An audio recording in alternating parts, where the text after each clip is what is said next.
আমার নাম হেমা। আমি ইসলাম গ্রহণ করেছি। প্রথমেই বলি, আমি দুবাইতে আছি 18 বছর।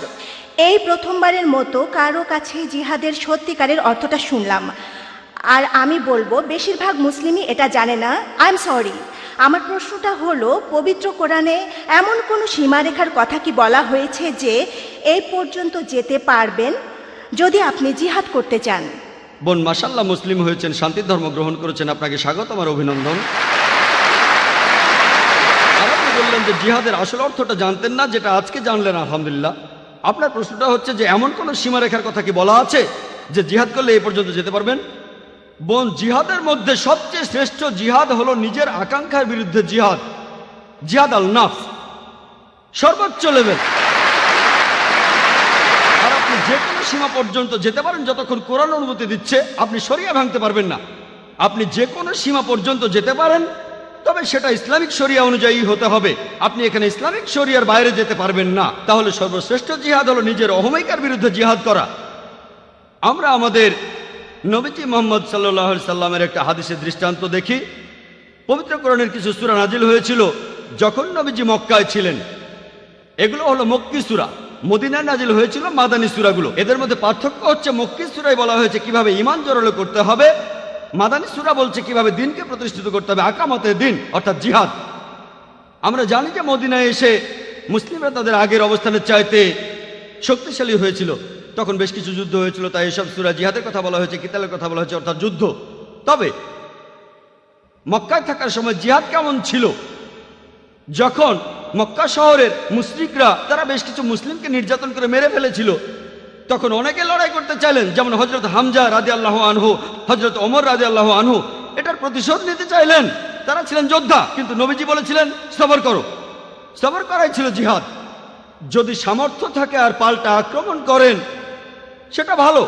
আপনার আক্রমণ করার সামর্থ্য আছে, তারপরে সবর করছেন, আক্রমণ করলেন না, এটা আসলে অনেক বড় জিহাদ। হযরত হামজা তখন বলছেন, কারা আমার ভাইদের হত্যা করলো, আমি এই হত্যার প্রতিশোধ নিতে চাই। তাকে বলা হতো মরুভূমির সিংহ। লোকজন তাকে ভয় পেত, কিন্তু নবীজি বলেছিলেন এটা করা যাবে না। তাহলে তার জিহাদ ছিল নিজেকে কন্ট্রোল করা, সবর। এক এক সময়ে জিহাদ এক এক রকমের হয়।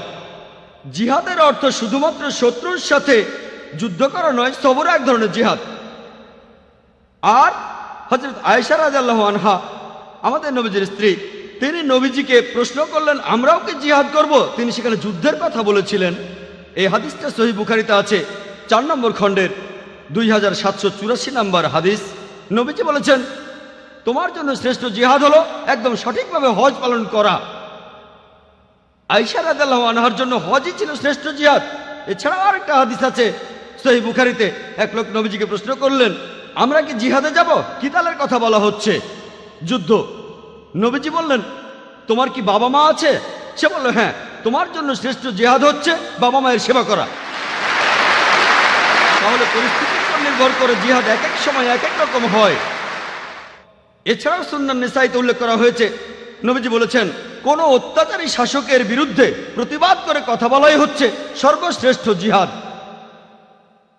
তার মানে এই নয় যে সবার জন্যই বাবা মাকে সেবা করাটা সর্বশ্রেষ্ঠ জিহাদ। নবীজি জানতেন যে সেই লোকের বাবা মায়ের সেবা প্রয়োজন। তাহলে পরিস্থিতির উপর নির্ভর করে জিহাদ এক এক সময় এক এক রকম হয়। এখানে আপনি সর্বোচ্চ কত দূর যেতে পারেন, সমস্ত সম্পত্তি উৎসর্গ করতে পারেন, এরকম একটা কিতাল বা জিহাদের সময় নবীজি সাহাবাগণকে বললেন, তোমাদের সম্পদের যতখানি দিতে পারো দান করো কিতালের জন্য। এটাও একটা সহিহ হাদিস। হযরত ওমর রাদিয়াল্লাহু আনহু, তিনি খুব ধনী ছিলেন, তার অনেক সম্পদ ছিল। তিনি সম্পত্তির অর্ধেক দান করলেন, নবীজির হাতে তুলে দিলেন আর বললেন যে মাশাআল্লাহ, আমার সম্পদের অর্ধেক দান করেছি।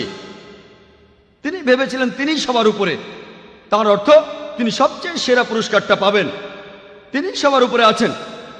নবীজি তখন বললেন, হযরত আবু বকর রাদিয়াল্লাহু আনহু ইসলামের প্রথম খলিফা, তিনি তার পুরো সম্পত্তি দান করেছেন, তাই তিনি হযরত ওমরের চাইতে বড় পুরস্কার পাবেন। পরিমাণের দিক থেকে হযরত আবু বকর রাদিয়াল্লাহু আনহু যা দান করেছেন তার তুলনায় হযরত ওমর রাদিয়াল্লাহু আনহুর দান করা সম্পদ অনেক বেশি, কিন্তু তিনি তার 100% সম্পত্তি দান করেছেন, তাই তিনি হযরত ওমরের চাইতে অনেক বেশি সওয়াব পাবেন। আল্লাহ তাদের শান্তিতে রাখুন। যেহেতু পুরো সম্পত্তি দান করেছেন, তিনি বড় পুরস্কারটা পাবেন। তাই আল্লাহ শরিয়ায় যে সীমা নির্ধারণ করেছেন সেই সীমা পর্যন্ত যেতে পারবেন যদি জিহাদ করতে চান। আশা করি উত্তরটা পেয়েছেন।